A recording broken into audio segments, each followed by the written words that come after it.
कहीं न कहीं एक जो देश के अंदर एक माहौल बनता है कि नहीं, वैज्ञानिकता तर्क पे आधारित बातचीत की जाए, तर्क प्रधान चीजें हों, अंधविश्वास को तिलांजलि दी जाए, तभी ऐसे लोग बनते हैं। क्योंकि आज की शिक्षा जो है, जिस तरीके से भारत में माहौल बना दिया गया है, ये दुर्भाग्य रहा है कि वो जो एक आंदोलन देश के अंदर हुआ महात्मा बुद्ध के द्वारा अंधविश्वास के खिलाफ, वो भारत में उतना फल फूल नहीं पाया जितना दूसरे राष्ट्रों में फला फूला। और जब हम वैज्ञानिकता के तर्क पे जाते हैं तब देश में विकास होता है। और जब हमारे देश में आइए तो अंधविश्वास प्रधान देश है। जब बच्चे को किताब में पढ़ाइए, साइंस की बुक पढ़ाइए कि सूर्यग्रहण ऐसे होता है, सोलर एक्लिप्स ऐसे होता है, और जब बच्चा घर, तो टीचर भी अगर उसी विश्वास का है तो बोलेगा कि बैठ जाओ, वो चीजें घर के लिए, ये चीजें एग्जाम पास करने के लिए। बच्चा भी एग्जाम पास करने के लिए चीजें सीखता जाता है, वो सिर्फ एग्जाम ही पास करता जाता है, तर्कशील नहीं बनता। हम उसके तर्क को खत्म कर देते हैं तो देश के अंदर वैज्ञानिक युग का भी अंत हो जाता है। इसीलिए भारत का विकास जो है कभी भी सुरक्षित नहीं हो सकता जिस ट्रस्ट के साथ हम लोग भारत में रहते हैं। जब वैज्ञानिकता के साथ हम लोग तर्क बनाएंगे, तर्कशील बनेंगे, सवाल खड़ा करना सीखेंगे, तभी किसी मुल्क का विकास भी सुनिश्चित होता है। 1917 में रसिया की क्रांति होती है जार के खिलाफ। वो भी एक अंधविश्वास का युग था।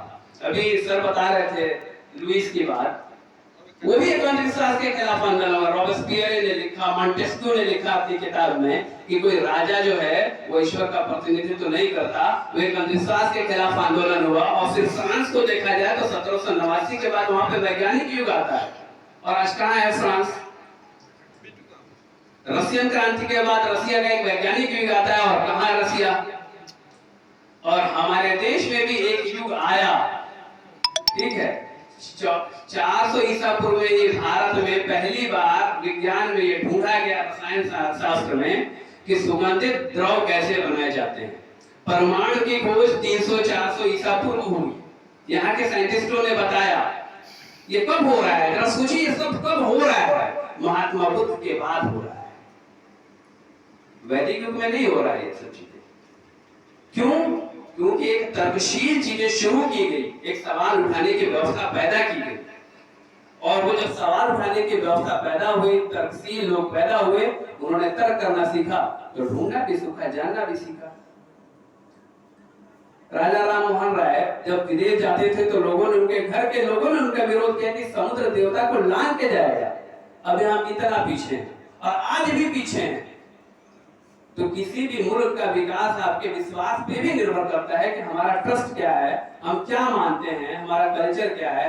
हम, क्योंकि अगर वो नहीं रहेगा तो आप, अगर आपके घर में कोई अगर तर्कशील बच्चा पैदा होता है तो 12 साल, 13 साल, 15 साल, 18 साल जाते जाते वो भी वही कुंठित हो जाता है और उसी माहौल में ढल जाता है, फिर सोचना और तर्क करना छोड़ देता है। वैज्ञानिक कहाँ से बनेगा वो? इसलिए भारत में ये चीजें नहीं हो रही है। भारत का विकास भी निहित है ऐसी ही चीजों में, तर्कशील जैसे माहौल। तो हमें सोचना पड़ेगा कि बाबा साहब ने जो कदम उठाया वो एक संदेश भी है, जो लगभग 5 लाख लोग कहते हैं कि 5 लाख लोगों के साथ उन्होंने दीक्षा प्राप्त की। तो ये हमें जानना पड़ेगा। पूरे दुनिया का इतिहास पढ़िए, जहां भी वैज्ञानिकता का युग आया, अंधविश्वास के खिलाफ एक आंदोलन के बाद ही आया है। इसलिए एक आंदोलन में परिवर्तित कीजिए इन चीजों को, इसको समझने की कोशिश कीजिए। आपको सवाल खड़ा करना पड़ेगा। अगर हम सवाल नहीं खड़ा करेंगे तो परिवर्तन नहीं आएगा और भारत को विश्व गुरु बनाने का सपना सिर्फ सपना ही रहेगा।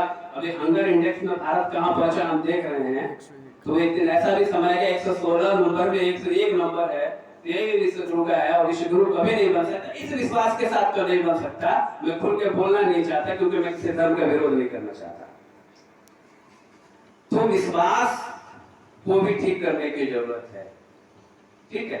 विज्ञान के सामने कोई नहीं टिकेगा, विज्ञान के आधार पे ही चीजें आगे बढ़ेंगी, तर्क के साथ ही चीजें आगे बढ़ेंगी। इसलिए तार्किक बनने की जरूरत है। बाबा साहब ने यह संदेश दे रखा है 14 अक्टूबर 1956 को। और साथ में उन्होंने ये भी कहा कि शांतिपूर्ण तरीके से, क्योंकि संविधान कहता है कि सबको छूट है, आइए खुला डिस्कशन कीजिए। लेकिन जो फासिज्म होता है वो जानता है कि मैं गलत हूं इसलिए दबाना है, वो खुल के सामने आके डिस्कशन नहीं कर सकता, वो तर्क के साथ बात नहीं कर सकता। तो एक लड़ाई है, एक चुनौती है, सत्ता उन्हीं के हाथ में। दुनिया कहाँ बदल गई, दुनिया के किन देशों ने कहाँ चले गए, लेकिन भारत का एक दुर्भाग्य है कि हम ऐसी शक्तियों का विनाश नहीं कर पाए, ऐसी शक्तियों को खत्म नहीं कर पाए। दुनिया के बहुत सारे देशों में ऐसी शक्तियां खत्म हो गई हैं, और जहां खत्म हुई है वो देश बहुत आगे गया है। तो इसलिए साथियों, मैं ज्यादा समय लंबा नहीं लूंगा, क्योंकि हमारे मुख्य अतिथि जी आए हैं, हम लोग को इनको सुनना है और अरविंद जी को सुनना है। अरविंद जी एक प्रखर वक्ता है, इसलिए मैं बात यही खत्म करता हूँ, इस विश्वास के साथ, इस आशा के साथ कि आज का संदेश आप अपने घरों में लेना है। महिलाएं तो चली गई, ये बात महिलाओं को भी सुननी थी, क्योंकि महिलाओं से परिवर्तन होता है। इसलिए सबका सब आभार प्रकट करता हूँ कि आपने अपना समय दिया, खास करके हमारे मास्टर साहब जो